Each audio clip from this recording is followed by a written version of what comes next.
Nah, itu tadi yang sering ditanya, bagaimana membuktikan bahwa Yesus Kristus itu adalah Tuhan.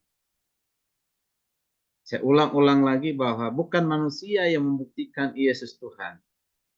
Siapa kita? Kalau kita yang buktikan Yesus Tuhan. Tetapi Tuhan itu sendiri, Yesus sendiri yang membuktikan bahwa dirinya adalah Tuhan. Ya, oke. Kita lihat beberapa pembuktian itu. Ada beberapa perkataan Yesus yang menarik untuk kita pelajari ya. Kita pelajari.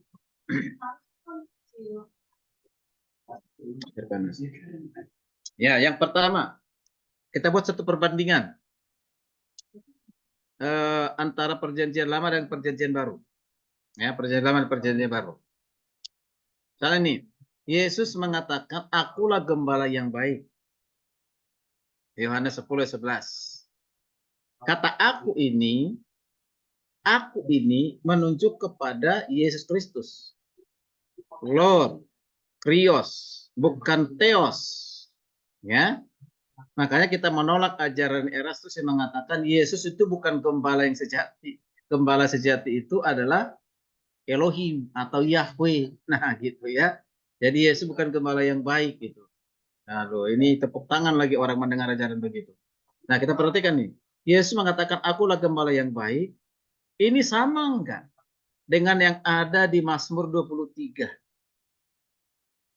Perjanjian lama, Tuhan adalah gembalaku. Jadi Yesus adalah gembala, dikatakan Tuhan itu versi Injil Yohanes atau perjanjian baru, lalu perjanjian lama dikatakan Tuhan adalah gembalaku. Kata Tuhan itu Yahweh. Yahweh. Oke. Apakah ini pribadi yang berbeda di dalam hal kealahan? Jadi akulah Yesus itu adalah Allah sendiri. Lalu di Mazmur 23 Tuhan itu adalah sendiri, Allah sendiri. Kalau ini yang ada, maka berarti pemahaman kita politisme. Dua Allah. Allahnya Yesus, Allahnya Yahweh. Kan gitu. Tentu tidak demikian. Kita mengakui dan mempercayai Allah itu Esa. Ya. Nah, Esa. Itu. Yang dikatakan di Ulangan 6 ayat 4. Allah itu Esa. Jadi, itu tadi. Allah itu hanya satu. Tapi menyatakan diri dalam tiga pribadi. Bapa, Anak, dan Roh Kudus. Ya. Dengan demikian, akulah gembala yang mengatakan akulah gembala yang baik itu adalah Yesus. Berarti itu juga yang sama yang mengatakan di dalam perjanjian lama Tuhan adalah gembala. Kalau demikian, berarti Yesus itu juga adalah Yahweh. Ya, dalam konsep perjanjian lama. Oke, bisa paham ya Bapak Ibu ya? Nah, itu. Kemudian yang berikutnya, di Yohanes 5 ayat 27, Yesus mengklaim dirinya mengatakan begini. Yesus menyatakan dia adalah hakim atas segala bangsa. Ya, di Yohanes 5 ayat 27 mungkin bisa dibaca Pak, Yohanes 5 ayat 27 supaya kita langsung ketemu ayat Alkitab itu. Ya, ayat 27. Silakan Pak. Yohanes 5 ayat 27. Yohanes 5 ayat 27. Tetapi kamu juga harus bersaksi karena kamu dari semula bersama-sama dengan aku. Bukan. Yohanes 5 ayat 27, Pak. Wih. Yohanes 5 ayat 27. Dan ia telah karena ia adalah anak manusia. Ya, perhatikan situ. Dikatakan ia telah memberikan kuasa kepadanya untuk menghakimi karena ia adalah anak manusia. Siapa ini? Dan Yesus menjadi hakim, bahkan diyakini juga agama lain, Yesus akan hadir menjadi hakim yang adil, hakim dari segala bangsa. Nanti ada juga di Matius 25 ayat 31. Ya. Nah, ini versi dari Yohanes ataupun perjanjian baru. Yesus mengatakan dirinya adalah hakim. Lalu kita lihat di Yoel 3:12. Yoel 3:13. Kita tolong Pak, Yoel 3:13. Yoel 3:12 maksudnya. Baca Yoel.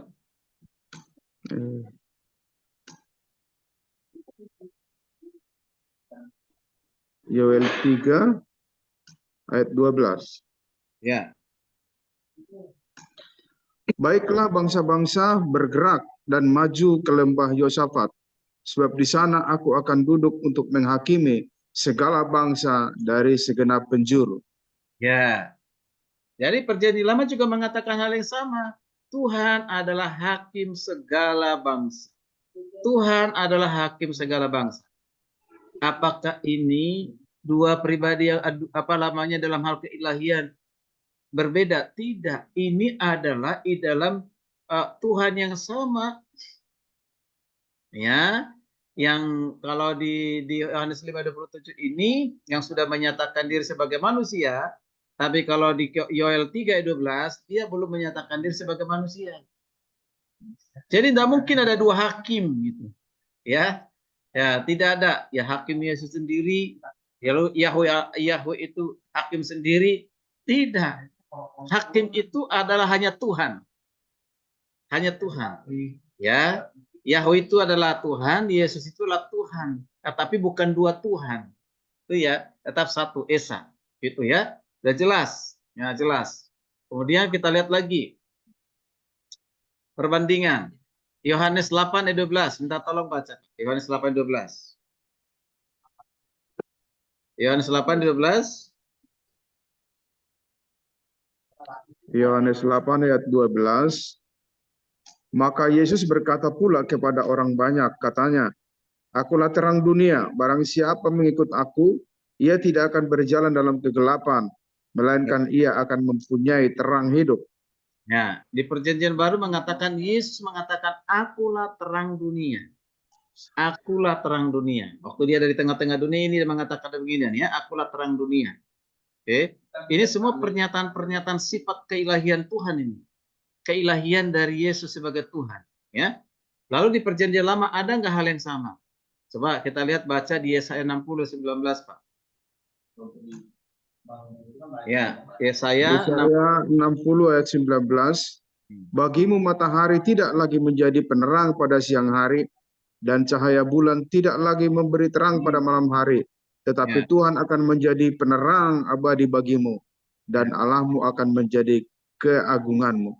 Ya, Tuhan akan menjadi penerang abadi, berarti penerang yang kekal, yang abadi bagimu. Jadi terang. Sama saja katakan Tuhan, kalau diartikan seperti yang di atas itu bisa mengatakan Tuhan itu adalah terang untuk selama-lamanya. Gitu kan? Yesaya 60 Tuhan itu menjadi terang untuk selama-lamanya. Ini beda atau sama dengan yang di Yohanes 8:12? Itu adalah dalam pribadi yang berbeda, Yahweh dengan Yesus, tapi dari kealahan itu satu. Ya, yaitu satu. Jadi Yesus itu yang datang ke dunia yang adalah Allah tidak pernah berbeda sifat dengan Allah yang ada di dalam perjanjian lama. Tidak pernah berkontradiksi. Ya, tidak pernah bertentangan. Nah, apa yang dikatakan Yesus selalu ada itu di perjanjian lama. Ya. Oke. Kita lihat lagi. Ya, kita lihat lagi sini Yohanes 17 ayat 5. Yohanes 17 ayat 5. Coba kita lihat Yohanes 17 ayat 5. Silakan baca. Yohanes 17 ayat 5.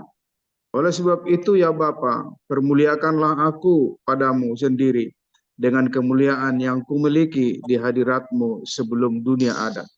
Ya, kalau di terjemahan yang baru tahun 2023 agak berbeda dikit ya. Dikatakan gini, sekarang ya Bapa, muliakanlah aku di hadiratmu sendiri dengan kemuliaan yang kumiliki di hadiratmu sebelum dunia ada. Ya, jadi kemuliaan itu bicara tentang sifat yang dimiliki Allah, sifat kemuliaan itu sudah ada ya sebelum dunia ada, sudah ada pada Yesus. Jadi, nah kita perhatikan nih, Yesus berdoa kepada Bapa untuk berbagi kemuliaannya. Dia kata, dia Oleh sebab itu, ya Bapa, muliakanlah aku pada diri sendiri dengan kemuliaan. Perhatikan, dengan kemuliaan yang kumiliki. Kapan dimiliki? Kapan kemuliaan itu dimiliki oleh Yesus? Dikatakan sebelum dunia ada. Oke, berarti kita harus tolak ajaran yang mengatakan Yesus memiliki kemuliaan itu setelah dia menjadi manusia, setelah diberi inkarnasi. Ya. Nah, kalau dikatakan permuliakan aku pada dirimu sendiri dalam kemuliaan, itu bukan berarti kemuliaan itu baru didapatkan, diperoleh setelah dia menjadi manusia. Tidak, Alkitab sudah mengatakan sebelum dunia ada.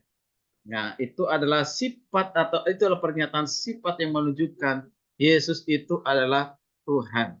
Oke, sekarang kita lihat lagi satu ayat Alkitab yang sangat terkenal sebagai pembuktian Yesus sudah ada sebelum segala sesuatu ada. Oke, Yohanes 8 ayat 58. Silakan Pak, Yohanes 8 ayat 58. Yohanes 8 ayat 58. Kata Yesus kepada mereka, aku berkata kepadamu, sesungguhnya sebelum Abraham jadi, aku telah ada. Oke, baca Pak sampai ayat 59 terakhir. Lalu mereka mengambil batu untuk melempari dia, tetapi Yesus menghilang dan meninggalkan bait Allah. Iya. Perhatikan baik-baik ayat ini, Bapak Ibu, ya. Nah, di ayat 59 itu apa yang menyebabkan mereka orang Farisi ahli Taurat seperti itu melempar Yesus dengan batu? Apa yang menyebabkan mereka sehingga mereka ada berniat ingin melempar Yesus dengan batu? Yesus menghilang pada saat itu. Mengapa? Ya kan, ini kan kemarahan tuh kan. Ya kan, orang biasanya mau lempar orang dengan batu karena itu ada satu kemarahan. Lalu mengapa mereka marah? Ya kan? Nah, mengapa mereka marah? Karena gini, orang Yahudi itu, jadi ketika mendengar perkataan Yesus mengatakan, aku berkata kepada sesungguhnya sebelum Abraham jadi aku telah ada. Kata aku telah ada, ego eimi, ya, aku telah ada. Jadi orang Yahudi tanpa ragu-ragu mengerti maksud dari perkataan aku telah ada itu. Kita tolong Pak, baca ayat sebelumnya, ayat yang ke-57. Ayat 57. Ayat 57.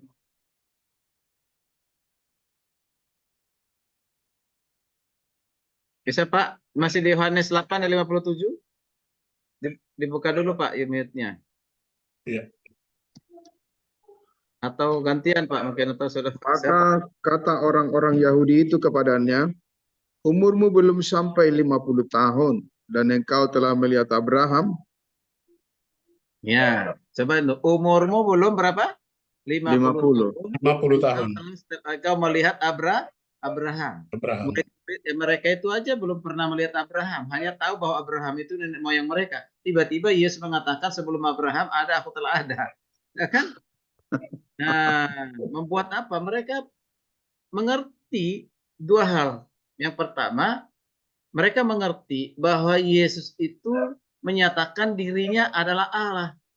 Allahnya Abraham, Allahnya nenek moyang mereka yang sudah ada sebelum Abraham ada. Mereka paham itu. Membuat mereka marah. Engkau adalah manusia. Engkau menyatakan dirimu Allah. Itu buat mereka marah sehingga mereka melempar Yesus dengan batu. Ya. Nah, dianggap itu suatu penghinaan, bahkan penistaan.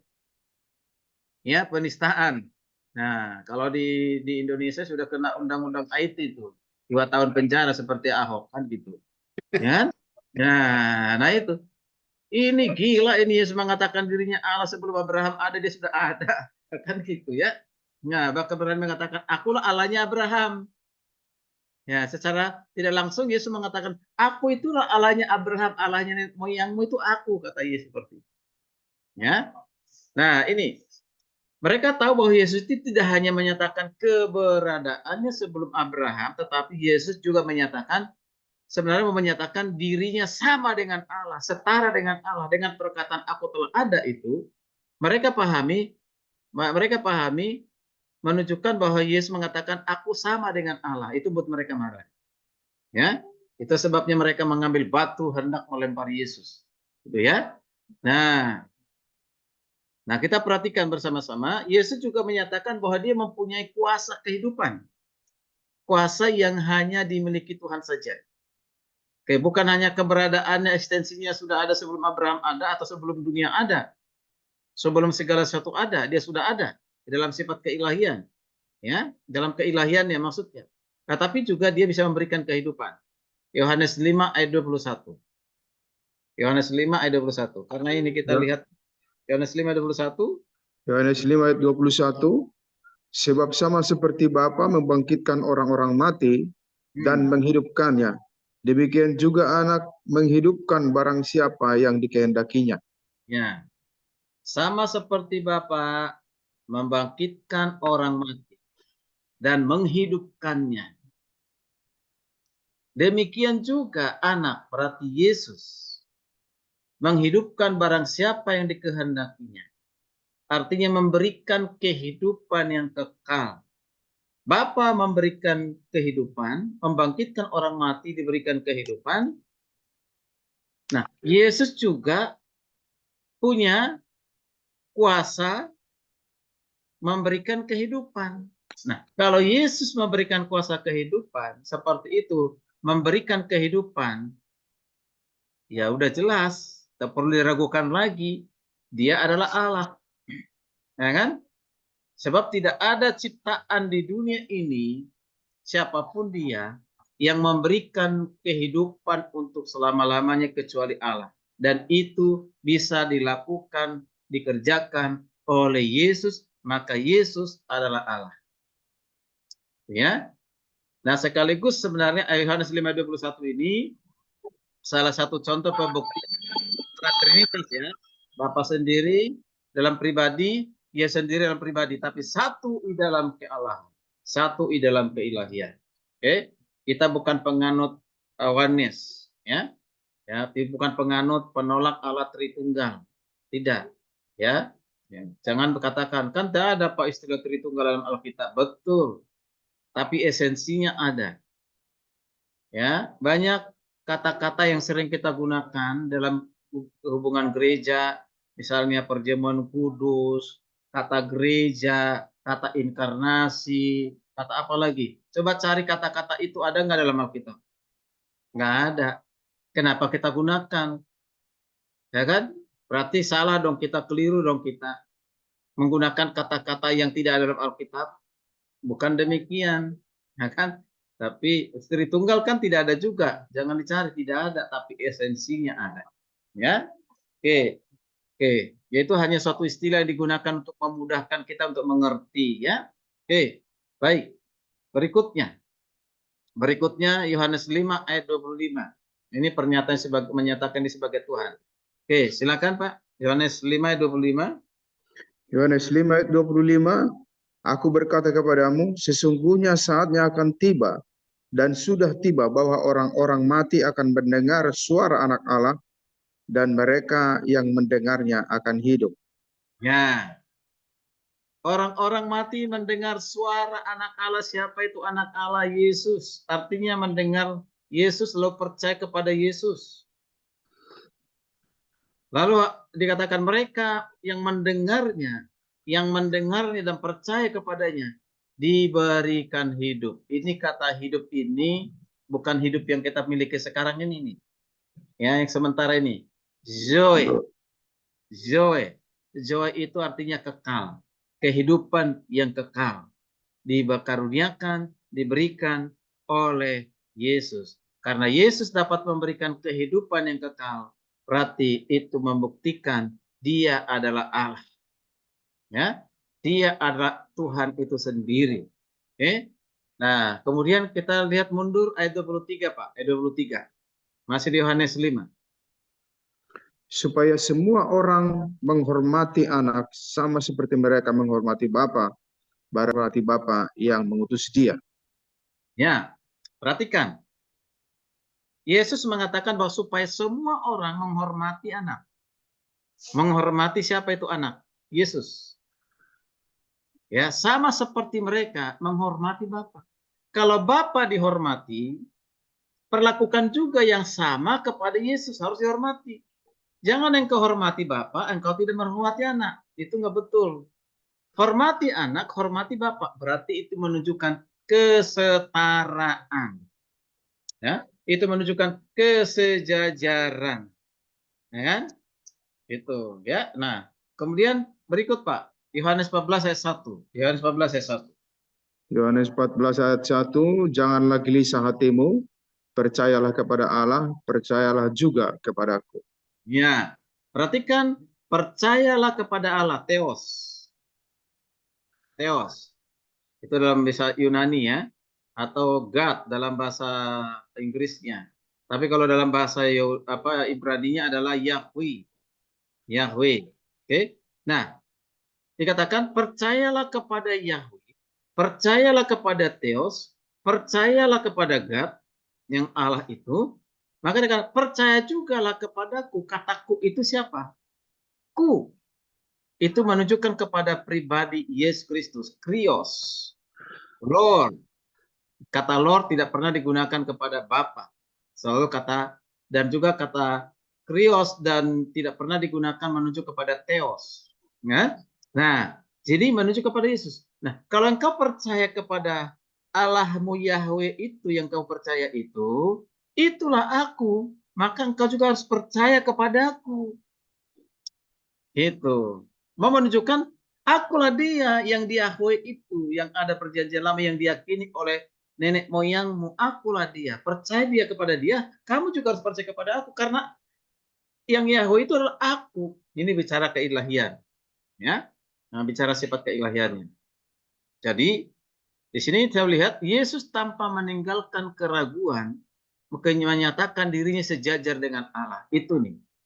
Ya, dia tanpa ada keraguan. Semua ucapan perkataan Yesus itu ya baik kepada murid-muridnya maupun kepada orang Farisi ahli Taurat atau orang-orang yang ditemui pada saat itu. Ya, itu mau menyatakan dirinya adalah Allah-Allah. Jadi sering ada pertanyaan begini, mengapa Yesus tidak pernah langsung saja memproklamasikan dirinya, akulah Allah, sembahlah aku. Mengapa?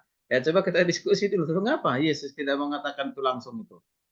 Akulah Allah, sembahlah aku gitu. Mengapa? Ya. Apakah karena Yesus tidak mengatakan demikian sehingga perlu diragukan atau menunjukkan sebenarnya dia bukan Allah? Bukan. Nah, kalau kita pahami secara komprehensif, itu menunjukkan Yesus itu dia paham dengan orang Yahudi, paham orang-orang Yahudi yang punya ajaran monoteisme, ya, dan memegang kuat pengajaran Allah nenek moyang mereka Abraham, Ishak, Yakub, yaitu Allah monoteisme. Ya, monoteisme, hanya esa satu Allah. Nah, ketika Yesus menyatakan yang mereka tahu Yesus itu manusia yang lahir dari Maria, lalu Yesus mengatakan demikian, ya, nah itu akan langsung ditolak dan itu pun sudah terjadi penolakan. Ya, Yohanes 1:11, dia datang kepada milik kepunyaannya, tapi milik kepunyaan tidak menerimanya atau menolaknya. Mengapa? Karena mereka tidak menerima Yesus sebagai Tuhan, tidak menerima Yesus sebagai Mesias. Sampai kapan? Sampai hari ini. Kecuali ada pribadi-pribadi tertentu. Ya, nah itu. Jadi tidak mungkin Yesus mengatakan demikian, akulah Tuhan, sembahlah aku. Karena misinya adalah misi penyelamatan. Ketika melakukan mukjizat pertama pun dikatakan, jangan beritahu kepada siapa-siapa. Apakah karena Yesus takut? Sehingga dikatakan, jangan beritahu kepada siapa-siapa. Oh bukan. Karena ada misi utama.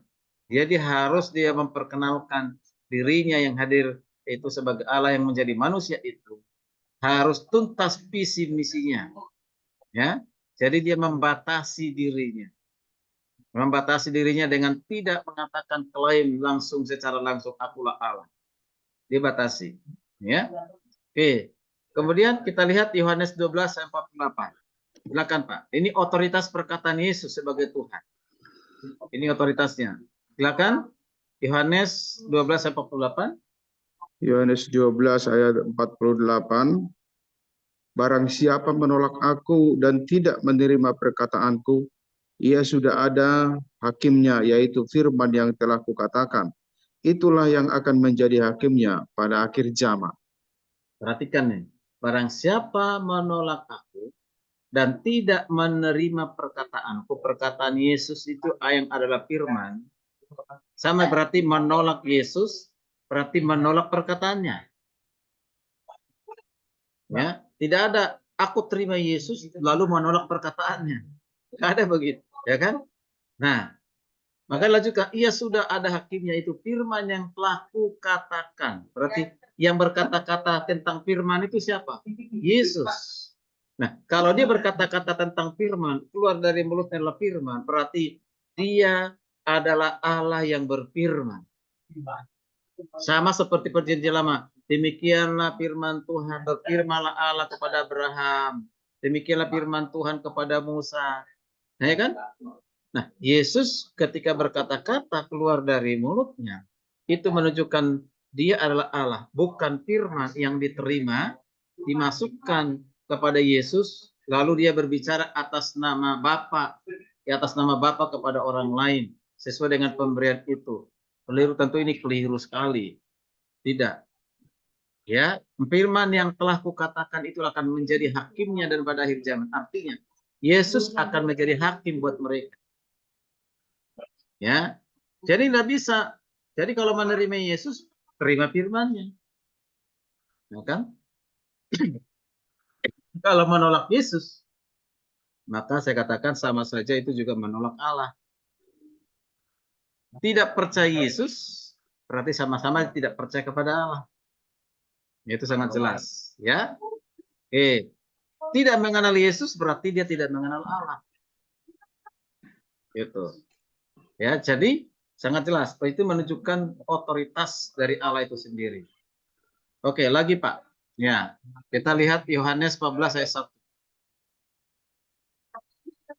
dan ayat yang ke-15. Silakan. Janganlah gelisah hatimu, percayalah kepada Allah, percayalah juga kepadaku.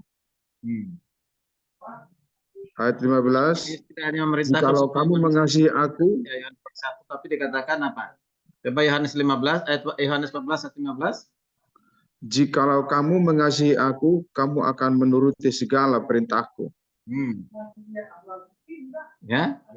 Nah, itu sebagai bukti bahwa ketika orang dikatakan mengasihi Tuhan berarti mengikuti kehendaknya. Kehendaknya siapa? Kehendak Tuhan. Jadi dikatakan nih, coba Yohanes 14 ayat 13. Yohanes 14 ayat 13. Ini tentang doa ini. Dan apa juga yang kamu minta dalam namaku, aku akan melakukannya, supaya Bapa dipermuliakan di dalam Anak. Ya. Manusia berdoa kepada siapa? Setiap agama apapun itu, ketika dia berdoa, entah itu kepada dewa, tapi itu Tuhannya. Entah Allah, dia berdoa berarti kepada Tuhannya. Tidak ada manusia berdoa kepada manusia. Berdoa itu objeknya adalah Tuhan. Nah, jadi ketika Yesus mengatakan, aku juga minta dalam namaku, berarti berdoa di dalam nama Yesus, aku akan melakukannya. Berarti menunjukkan kita berdoa kepada Yesus, berarti kita sedang berdoa kepada Tuhan. Di dalam nama Yesus, berarti kita berdoa kepada Tuhan. Lalu janjinya Pak, aku akan melakukannya. Artinya aku akan memberi. Itu ya. Nah, itu. Jadi sudah jelas di sini, sangat jelas sekali. Sekaligus itu juga menunjukkan, ya, kalau orang bilang gini, kok Yesus berdoa di bukit di apa namanya itu di ketika sebelum disalibkan, ya dia berdoa itu kan di Getsemani gitu kan. Lalu berdoa kepada siapa? Katanya dia Allah. Kok Allah berdoa? Kan gitu. Nah, Allah kalau berdoa, untuk bahkan dikatakan diajarkan, kalau kau berdoa Bapa kami yang di surga dan seterusnya. Nah, itu juga salah satu ayat yang sering digunakan untuk menyerang keilahian Kristus, penolakan kepada Kristus. Allah berdoa kepada Allah, katanya itu kan. Oke. Nah, oke. Jadi Yesus itu memerintahkan berdoa di dalam nama Yesus. Berarti nama Yesus itu adalah nama ilahi. Nama Yesus itulah nama yang berkuasa di bumi dan di surga. Dan nama Yesus itulah Allah itu sendiri. Jadi jika meminta sesuatu kepadaku, kata Yesus, dalam namaku, aku akan melakukannya. Tidak mungkin ada manusia biasa yang bisa mengatakan hal seperti ini. Tidak ada, ya. Selain daripada Allah sendiri, berarti Yesus itu adalah Allah. Kemudian, jikalau kamu tinggal di dalam aku dan firmanku tinggal di dalam kamu, mintalah apa saja yang kamu kehendaki, maka aku akan menerimanya. Kan? Sudah jelas. Tinggal di dalam Yesus, tinggal dalam firman-Nya, maka janjinya atau jaminannya diberikan. Mintalah apa saja, maka apa kamu mintalah apa saja yang kamu kehendaki dan aku akan menerimanya. Bukankah ini juga sekaligus menunjukkan dirinya adalah Allah? Ya kan? Nah ini sebagai penutup. Ya, sebagai penutup. Manusia yang bisa ya dan berani menyatakan diri menjadi pengantara manusia dengan Allah. Tidak mungkin manusia biasa. Tidak bisa. Dan saya tidak bisa mengatakan saya ini menjadi pengantara manusia dengan Allah. Siapa saya? Saya manusia berdosa. Ya. Artinya bahwa Yesus yang bisa dan berani menyatakan hal itu. Mengapa dia berani menyatakan hal itu? Karena dia adalah Tuhan yang menjelma atau berinkarnasi menjadi manusia. Nah itu. Jadi hanya ketika mengatakan pun nanti kita lihat di ayat lain, akulah jalan, kebenaran, dan hidup. Tidak seorang pun yang datang kepada Bapa kalau tidak melalui aku. Itu adalah pernyataan, perkataan dari Yesus yang tidak pernah kita temukan oleh tokoh manapun yang mengatakan hal yang sama, berani mengatakan hal yang sama seperti dikatakan Yesus. Tidak ada. Hanya Yesus satu-satunya. Makanya Yohanes 14 ayat 6 itu membuat banyak orang dituntun percaya kepada Yesus sebagai Tuhan Juru Selamat. Karena di kitab suci manapun tidak ada perkataan seperti itu, pernyataan seperti itu nggak ada, hanya ada dalam Alkitab. Nah, hanya Yesus yang mengatakan itu. Itu berarti yang menyatakan dengan tegas Yesus itu adalah Tuhan. Begitu. Jadi kita nggak perlu ragukan hal itu. Ya, sebagai kesimpulannya, ya Kristus adalah Tuhan. Yohanes 13 sampai 14, coba Pak baca Pak. Yohanes 13. Ya, Yohanes 13 ayatnya yang ke-13 sampai 14.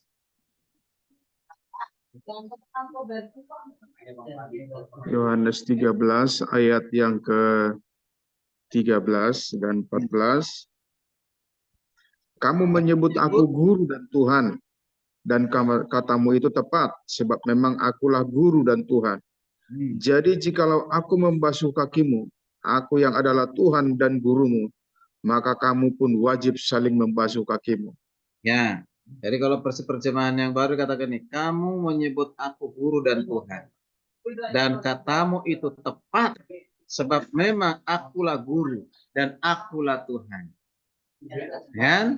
Nah, jadi jikalau aku Tuhan dan gurumu membasuh kakimu, kamu pun wajib saling membasuh kakimu.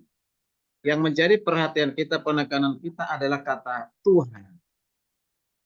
Itu yang digunakan kata krios. Ya, kata krios artinya Tuhan. Atau bisa juga dikatakan Tuhan. Tapi karena menunjuk ini kepada Yesus berarti krios, Tuhan. Dari kata Adonai dalam bahasa Ibrani-nya. Diterjemahkan menjadi krios. Atau bahasa Inggrisnya Lord. Gitu kan? Ya. Jadi kata ini dalam Alkitab lebih dari 6.000 kata. Ya, yaitu terjemahan dari bahasa Ibrani Yunani yang disebut dengan Septuaginta. Itu terjemahan dari kata Ibrani mana? Yahweh. Dari terjemahan kata Yahweh dan juga terjemahan dari kata Adonai, yaitu nama diri Allah dalam perjanjian lama. Itu Yahweh, nama diri Allah. Jadi ketika menunjuk kepada Yesus tidak digunakan theos. Ya, tapi kata yang digunakan adalah krios. Begitu ya Bapak Ibu ya. Nah, seperti itu. Ya, kebenarannya seperti itu, ya. Nah, kalau demikian, apakah Yesus itu adalah Yahweh? Iya. Ya, dia adalah Yahweh itu sendiri dalam hal keilahian. Maka kita harus menolak ajaran yang mengatakan ya Yesus bukan Yahweh. Nah, Yesus bukan Yahweh, itu tolak ajaran. Yesus itu adalah Yahweh itu sendiri. Ya. Oke. Nah, jadi dalam perjanjian baru istilah tersebut dipakai untuk nama Allah berdasarkan kutipan referensi nanti dibaca Roma 4 ayat 8 dan juga Roma 9 28 29. Sedangkan dalam kitab Injil digunakan krios. Jadi dalam perjanjian baru kata Allah, kemudian dalam bahasa Yunaninya krios, Injil. Nah, secara umum itu menunjukkan kepada siapa? Yesus. Ya, jadi menuju kepada Yesus. Nah, ini kata sebutan nama menuju kepada Kristus, dia adalah Allah itu sendiri. Nah, dengan demikian Kristus adalah Tuhan. Seperti dikatakan Markus 2:28, sama seperti Bapa adalah Tuhan, Yesaya 48. Dan juga sama dengan Roh Kudus adalah Tuhan, 2 Korintus 3:17. Jadi Bapa, Anak, Roh Kudus adalah Allah. 3 pribadi yang berbeda tetapi satu di dalam keilahian. Kan Yesus dengan Allah Trinitas. Jadi meskipun Yesus Kristus adalah sebagai pribadi yang terbesar, namun ia bersedia merendahkan dirinya dan hatinya untuk membasuh kaki murid-muridnya yang tadi. Dia ada ketika Yesus mencuci atau membasuh kaki murid-muridnya. Ya, itu berarti merendahkan dirinya sebagai ingat, dan dia adalah Allah itu sendiri. Ya, dia adalah Allah itu sendiri. Oke. Nah, yang dilihat oleh murid-muridnya tubuh itu adalah manusianya, manusia yang sejati yang bisa mengerjakan dengan membasuh murid-murid dari kaki Yesus. Gitu ya. Tapi dia adalah itu Allah sendiri. Ya. Jadi sikap ilahi demikian makin memperlihatkan bahwa keilahian Yesus itu sebagai pemimpin dan guru yang sempurna. Mengapa? Sebab dia adalah Tuhan yang mengambil rupa manusia dan menjadi hamba yang rendah hati. Itu nanti belajar di Kenosis, Filipi 2 ayat 6 sampai ayat yang ke-8. Ya, itu. Nah, ini apa yang kita dengar tadi ini semuanya sudah sangat jelas. Ya, Alkitab melalui Injil Yohanes yang membuktikan Yesus Kristus adalah Tuhan. Yesus Kristus adalah Tuhan. Karena kita mau belajar tentang terutama keilahiannya, kita menyorot itu, bukan kemanusiaannya. Nanti kemanusiaannya itu mungkin berikutnya. Jadi begitu Bapak Ibu. Jadi ini dulu yang mau saya sampaikan di pertemuan ini. Kita masuk dalam diskusi selama 15 menit kalau misalnya ada yang mau didiskusikan. Ya, silakan Bapak Ibu.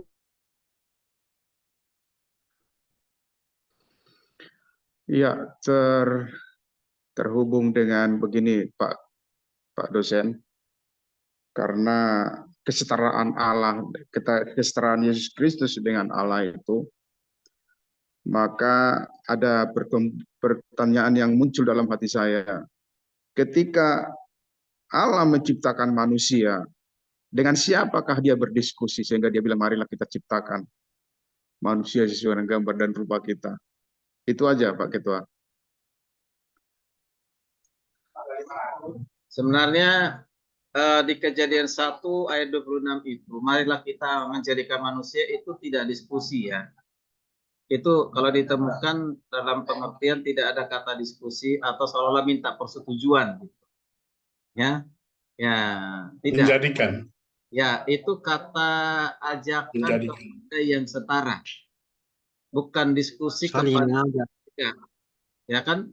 Ada kan yang mengajarkan, ada juga yang memahami itu sepertinya Allah itu mengajak malaikat. Nah, gitu. Berdiskusi kepada malaikat. Malaikat, sini-sini kita mau jadikan manusia. Menurutmu bagaimana? Ya kata kau menjadikan manusia menurut gambar dan rupa malaikat kan. Ya, atau menurut gambar rupa Allah gitu kan. Tidak. Jadi di situ dalam Ibrani tidak ada kata diskusi, tapi kata ajakan. yaitu disebut dengan ajakan kepada yang setara. Ada istilah yang disebut dengan ada istilahnya yang disebut dengan apa gitu, saya udah lupa. Ya, ada istilah panggilan kepada ajakan setara, kepada yang setara. Lalu yang setara dengan Allah siapa? Tidak mungkin malaikat, tidak mungkin manusia, dan manusia pada saat itu juga belum ada, kan? Tidak mungkin ciptaan. Maka kata kita itu kan menunjukkan kejamakan. Kejamakan sama dengan Kejadian 1 ayat 1. Pada mulanya Allah menciptakan. Nah, kalau dilihat dalam bahasa Ibrani, kata Allah itu kan kata Elohim. Ya, kata Elohim. Dari dua kata Eloah dan Im. Ya, Eloah itu menunjukkan adalah ketunggalan, keesaan di dalam hal keilahian. Lalu ada kata Im. Im itu menunjukkan kejamakan. Dalam bahasa Ibrani kata Im itu selalu menunjukkan kepada kejamakan. Ya, sama seperti kalau bahasa Inggris. Satu guru, teacher. Beberapa guru, teachers, pakai S, ya kan? Nah, kalau berani Im, ya Im menunjukkan kejamakan. Maka kata marilah kita kata Elohim. Ya, Elohim. Nah, Elohim itu ajakan kepada siapa? Pribadi yang kedua dan Yesus Kristus yaitu anak Allah dan juga kepada Roh Kudus. Nah itu. Bisa nggak kita pahami itu secara komprehensif seluruh Alkitab? Oh, ada pembuktiannya. Kan? Ya, ayat yang kedua. Coba baca. Ada nggak Roh Kudus di situ? Coba baca, Pak. Ada Roh Kudus pada saat penciptaan. Ayat kedua, Pak, dari Kejadian 1 ayat 2. Pada mulanya adalah Allah, dan Allah itu adalah roh. Ya. Kejadian 1 ayat yang ke. Oke, silakan. Ayat kedua, bumi belum berbentuk kosong. Bumi belum berbentuk dan kosong. Gelap Gelap gulita gulita. menutupi samudra raya dan Roh Allah melayang-layang di atas permukaan air. Ya, kata Roh Allah melayang-layang. Itu kata Roh Allah. Ruach Elohim. Kalau bahasa Ibrani kata roh itu kan ruach. Ya, bahasa Yunaninya pneuma. Ya, kalau diterjemahkan itu sebenarnya angin. Itu kan? Bukan angin yang seperti yang kita lihat, yang kita rasakan gitu. Angin itu artinya kita nggak bisa lihat. Bisa nggak kita lihat angin? Nggak bisa kan? Tapi bisa nggak kita sangkal bahwa angin itu tidak ada? Bisa nggak kita sangkal, oh angin tidak ada? Karena kita nggak lihat maka tidak ada. Angin Enggak, ada. ada. Sekalipun kita tidak lihat.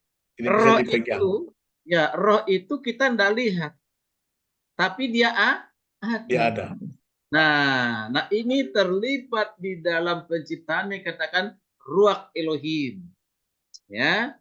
Lalu kata kita itu tadi menunjukkan keterlibatan dari Trinitas itu. Yesusnya di mana? Kata kita. Nah, di sini kan tidak menunjukkan pribadi sebagai manusia, tapi sebagai ilahi, kata kita. Nanti banyak itu kata kita, kami. Nah, itu kita belajar di alat Tritunggal ya, kami. Ya, misalnya pada saat siapa itu Nimrod. Nimrod mau bangun Menara Babel kan? Menara Babel. Ya, menurut Nimrod itu tidak boleh ada bangsa-bangsa lain satu bahasa. Kita cukup satu bangsa, satu bahasa kan gitu. Padahal Tuhan itu untuk semua bangsa kan. Nanti akhirnya marilah kita, kami turun. Kami turun. Ya, kami turun. Siapa yang turun di situ? Kata kami, jamak lagi. Ya, apa itu namanya kata im, ya kan? Nah, Immanuel termasuk. Im tambah Nuel. Im jamak, Nuel menunjukkan kepada Allah. Allah yang jamak, yang menyertai kita, Bapa, Anak, dan Roh Kudus itu. Ya kan? Nah itu. Jadi di situ adalah ajakan kepada yang baru ingat. Apa istilah apa aduh jadi lupa. Hokortatif atau gimana gitu. Ada istilah itu ajakan. Jadi Pak itu diskusi Pak ya, itu adalah satu ajakan kepada yang setara. Ya, Oke. bukan ajakan kepada ciptaan Tidak ajakan kepada malaikat, itu ajakan kepada tadi 3 pribadi itu, Pak. Ya. Lalu Yesus bagaimana membuktikan bahwa dia ikut dalam penciptaan? Ya, coba kita baca Yohanes 1 ayat 3. Coba Pak, Yohanes 1 ayat 3. Yohanes 1 ayat 3.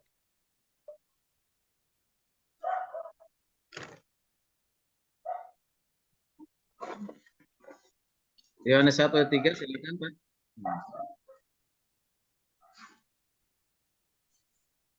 Buka dulu Pak itu. Yohanes 1 ayat 3, segala sesuatu dijadikan oleh Dia, dan tanpa Dia tidak ada sesuatu pun yang telah jadi dari segala yang telah dijadikan. Apa itu kata dia itu? Yesus, Yesus. firman, Krios, itu kan? Ya, Krios. firman yang telah menjadi itu. Ya, jadi sudah Yohanes sangat memperjelaskan hal itu, bahwa Yesus itu seperti dikatakan dia pencipta, menjadikan segala sesuatu. Tanpa dia, tanpa Yesus segala sesuatu tidak ada. Ya? Oke, lanjut lagi satu ayat yang lain. Kolose 1 ayat 16-17. Kolose 1 ayat 16 ayat 17. Ayo. Kolose 1 ayat 16 dan 17, karena di dalam Dia telah diciptakan segala sesuatu yang ada di sorga dan yang ada di bumi, yang kelihatan dan yang tidak kelihatan, baik singgasana maupun kerajaan, baik pemerintah maupun penguasa, segala sesuatu diciptakan oleh Dia dan untuk Dia. Ia ada lebih dahulu dari segala sesuatu, dan segala sesuatu ada di dalam Dia. Ya. Dari 2 ayat ini apa yang kita pahami? Yang pertama, Yesus adalah pencipta segala sesuatu. Oke. Lalu yang kedua dia 17, sebelum segala sesuatu ada, dia sudah ada. Berarti dia ada di dalam kekekalan, dia ada terus-menerus. Ya. Dia tidak pernah tidak ada. Dia selalu ada terus-menerus. Sebelum segala sesuatu dia ada. Itu menunjuk kepada siapa? Yesus. Berarti di Kejadian 1:25-26 itu dibuktikan, diperjelas lagi di Yohanes tadi, Yohanes 1 ayat 3, dipertegas lagi di Kolose 1, ya Kolose 1 tadi ayat yang ke-16-17 itu. Ya, harus begitu cara melihatnya. Pembuktian Yesus itu adalah pencipta, dan Yesus itu sudah ada sebelum segala sesuatu ada. Oke? Dan masih ada ayat-ayat yang lain yang menunjukkan hal itu, ya. Termasuk di kitab Yohanes, mungkin di materi berikutnya. Saya kira begitu Pak ya. Ada lagi yang lain, silakan. Ya, ini Pak soal pengakuan.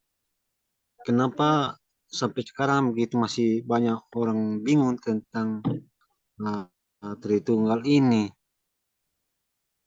Terang mengatakan aku adalah Allah yang memiliki 3 pribadi, Bapa, Anak, dan Roh Kudus. Tapi itu tadi hanya kita lihat dari sifat pengakuan Yesus bahwa aku adalah satu dengan Bapa, Bapa di dalam aku.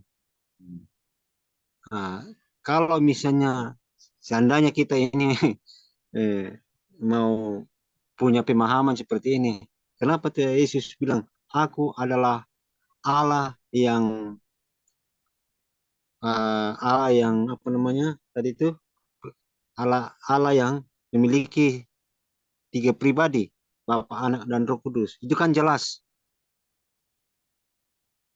Dia akan Tapi ditolak. memang pengakuan. Dia akan langsung Iya. diusir sama orang Yahudi kalau dia mengatakan begitu, Pak. Iya, itulah.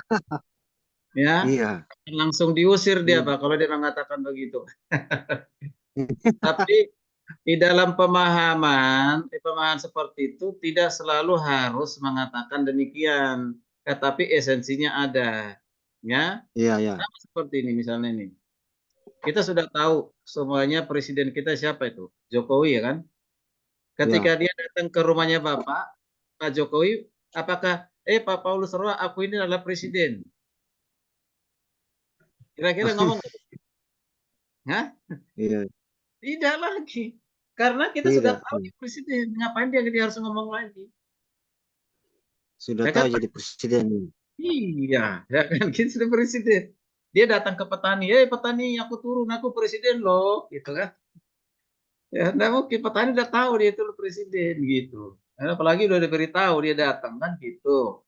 Nah, demikian juga pada zamannya Yesus itu mereka sudah tahu Yesus itu adalah Tuhan, tapi ketika Yesus mengatakan secara langsung seperti itu tadi dilatar belakangi pemahaman fanatisme, monoteisme yang tidak memahami tentang Trinitas, maka seperti orang Yahudi akan Yesus itu ditolak. Kalau sudah ditolak, gagallah visi misinya semua untuk misi penyelamatan. Ya, Pak, Iya, makanya iya. itu satu sisi membatasi diri sebagai kemanusiaan, di sisi lain dia menonjolkan, menekankan keilahiannya. Itu, ya. Ya, Pak ya. Nah, udah jelas ya. Seperti itu, Pak. Dan tidak mungkin dan tidak akan pernah mengatakan itu. Bahkan Yesus sendiri mengatakan Allah itu Esa. Ya. Ya, diajarkan Allah itu Esa. Itu kan? Nah, Iya. makanya orang bilang, Yesus sendiri aja mengajarkan Allah yang Esa. Orang Kristen mengajarkan Allah Tritunggal kan gitu. Nah, nah ini juga karena menjadi satu penggalian yang perlu dipahami dengan baik. Jadi tidak buat langsung satu pernyataan seperti itu. Ya, Yohanes 10 ayat 10 dan banyak sekali kata-kata yang digunakan menunjukkan kepada pribadi yang berbeda itu. Ya, yang pribadi yang berbeda itu banyak sekali, baik perjanjian lama maupun perjanjian baru. Ya, perjanjian baru. Oke. Nah, kalau kita menolak salah satu dari oknum itu, sebenarnya itu saya mengatakan sudah merusak iman, sudah merusak tatanan iman Kristen, ya, iman Kristen. Pak ya. Jadi jangan lagi karena aturan sinode gitu. Saya pernah rombak pemahaman dari gereja Tabernakel ya yang punya paham Yesus semuanya. Apa itu oneness ya. Ada hadir. Saya ajak diskusi mereka. Ya. Enggak Pak, kami ikut-ikutan aja bukan karena pemahaman, karena dibilang ketua sinode kami jangan terima di luar ini. Ini yang benar. Sehingga mereka nggak mau belajar. Pokoknya itu yang benar, gitu kan? Itu yang benar. Sehingga kemanapun mereka yang diikuti bukan lagi karena memahami Alkitab secara komprehensif, secara biblikal, sistematis, karena ini aturan dari sinode, gitu. Nah, di surga itu nggak ada sinode, tidak ada merek gereja, kan gitu. Nah Ya. itu, nah bukan berarti tidak perlu, penting sinode dan merek gereja itu selama kita di dunia.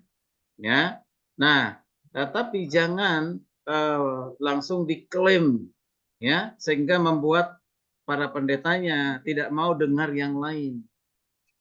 Saya ajak diskusi mereka, yang hadir itu semua mayoritas gereja itu, ya, yang tadinya menolak ala pemahaman Tritunggal. Saya ajak mereka diskusi. Hari pertama, yang mengundang saya ke sana, waktu kita pulang, bilang gini, Pak, aduh kita berdoa. Berdoa bagaimana maksudnya, Pak? Ya mudah-mudahan mereka besok semua masih datang katanya. Kenapa begitu Pak? Karena Bapak hari ini semua Bapak telanjangin mereka, ajaran selama mereka yang sudah pahami yakini. Ya. Nah, ya kan Bapak sudah telanjangi. Gitu. Artinya Bapak pura-pura ada semua dengan ajaran mereka sudah bertahun-tahun. Bahkan di gerejanya sudah diklaim tidak boleh mendengar ajaran yang lain di luar itu. Oh begitu. Ya ada apa-apa lah saya bilang begitu. Ya kan? Akhirnya besok datang ke sana ke tempat yang sama hari kedua seminar. Ternyata mereka datang semua itu. Ya mereka penasaran mungkin kan? Ya gembala-gembala itu ya penasaran. Ayo bertanya, ayo kita diskusi. Saya bukakan semua mana Bapa, mana Anak, mana Roh Kudus. Nah, mengapa dikatakan Bapa itu adalah Allah, Roh Kudus, Yesus adalah Allah, Roh Kudus adalah Allah. Mana kita lihat semua dalam bukti pembuktian Alkitab. Menunjukkan dia tiga pribadi berbeda. Mari kita bukakan Alkitab. Ya, buktikan dari bahasa yang sangat teologis sampai ke bahasa yang sederhana. Saya lakukan itu di situ. Ya. Nah, tadi terserah Bapak, Ibu mau percaya dengan apa yang saya ajarkan itu atau mau percaya kata-kata sinode. Atau percaya dengan kata apa kata Alkitab. Gitu. Itu. Ya. Nah itu Bapak Ibu. Itu ya. Jadi itu yang ya coba kalau mereka ini tidak mengundang saya lagi karena saya mengajarkan seperti itu ya nggak apa-apa. Ya kan Pak Salmon? Ya, siap. Itu. Mantap, Ya, Bapak. itu. Kebenaran itu sekalipun ditolak harus tetap dikatakan, diperkatakan. Disampaikan. Ya, diperkatakan. Ya mau diterima atau tidak itu urusan. Yang penting kita harus berani untuk memperkatakannya. Ya. Tapi Pak Ketua itu pengakuan. Kalau saya lihat di dalam Matius pasal 28 itu, pergilah baptislah mereka dalam nama Bapa, Anak dan Roh Kudus. Itu salah satu pengakuannya. Kira-kira Tritunggal itu. Itu tapi yang digunakan dalam hal keilahian di situ itu kata tunggal ya Pak ya. Ya. Iya. Bapa, Anak dan Roh Kudus. Ya dalam keilahian tapi dia menunjukkan kepada 3 pribadi yang berbeda. Sama Trinitas. seperti baptisan Yesus ya, baptisan Yesus Sungai Yordan ya. Sungai Yordan ya. Itu kalau kita pahami itu. Yang masuk ke sungai itu dibaptis siapa? Yesus. Itu Pak ya? Betul ya? Iya. Itu pribadi yang kedua. Ketika berkata, inilah anakku yang kukasihi. Siapa yang berkata itu?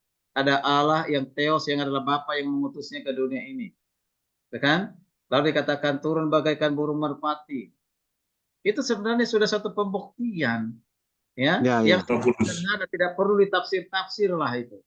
Ya, dikatakan bentuk Roh Kudus yang menunjukkan Allah menyatakan diri di dalam Bapa, Anak dan Roh Kudus. Bapa yang berkata inilah anakku yang kasihi, lalu Anak yang disebut dengan dibaptis di Sungai Yordan dan Roh Kudus hadir pada saat itu. Kan dalam bentuk merpati. Nah, itu sebenarnya sudah salah satu pembuktian ya. Nah, jadi dalam perjanjian lama apalagi sangat banyak sekali. Ya, mana ada kata kita itu menuju kepada tunggal, kita ya bahasa Indonesia aja udah pasti kita berarti lebih dari 1, tapi tidak lebih dari 3. Ya, nah ada kata-kata nantilah kita belajar Trinitas itu ya. Nah, di kitab Yesaya itu kita lihat dikatakan ada kata menunjukkan kepada Tuhan, Tuhan yang kudus, kuduslah Tuhan, ya kan? Kudus, kuduslah Tuhan. 3 kali diulang. Kenapa harus 3 kali? Nggak cukup hanya 1 kali atau lebih dari 3 kali. Ya kan? Nah, hal yang sama juga dikatakan itu di dalam kitab Wahyu ketika para malaikat menyembah Yesus, ya kan? Itu dikatakan kudus, kuduslah Tuhan. Kenapa? Kuduslah Tuhan sudah selesai. Atau 4 kali gitu. Ya, inilah hikmat yang Tuhan berikan kepada kita yang menunjukkan Bapa itu kudus, Anak itu kudus, Roh itu kudus. Ya, nah itu. Jadi bukan suatu kebetulan, ya. Bukan suatu penekanan. Kata orang itu kan suatu penekanan Pak bahwa Tuhan itu kudus. Ya, 1 kata aja udah cukup lah. Karena kata kados itu udah sempurna.